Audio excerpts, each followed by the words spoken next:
Hey, I'm Dr. McCleary, and in this short video, I'm going to give you an analogy that I often use with veterans about what the actual goal of PTSD treatment is and what it shouldn't be.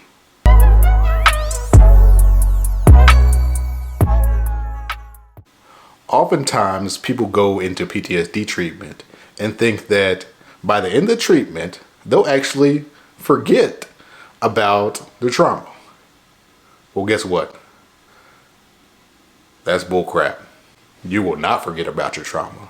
If I came and hit you in the back of the head with a hammer, you would still probably remember your trauma, because that's how powerful a memory that is.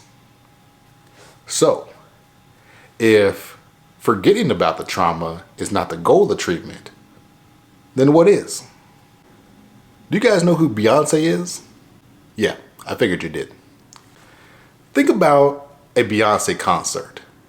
Now, mind you, Beyoncé isn't writing me any checks. So if you don't like Beyoncé, that's up to you.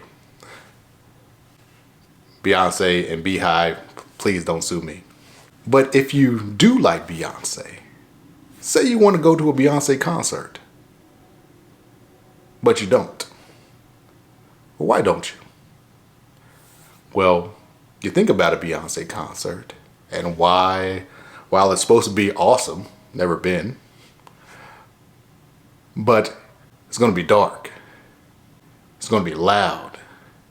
There's going to be somebody in front of you, behind you, on both sides of you.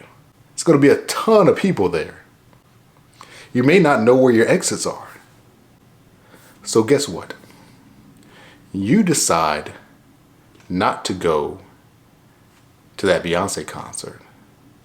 But I want to challenge you and say that you actually didn't make that decision.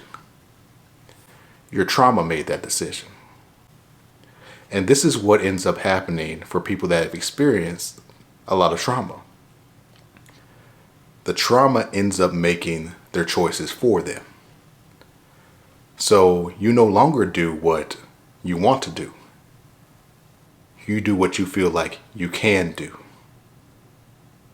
And this can happen in so many different arenas. So the real goal of PTSD treatment is not forgetting about the trauma. The real goal is processing the trauma to a point where you can actually get your choices back.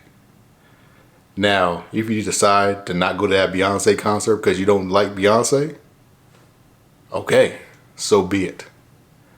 But that should be your choice and not your traumas.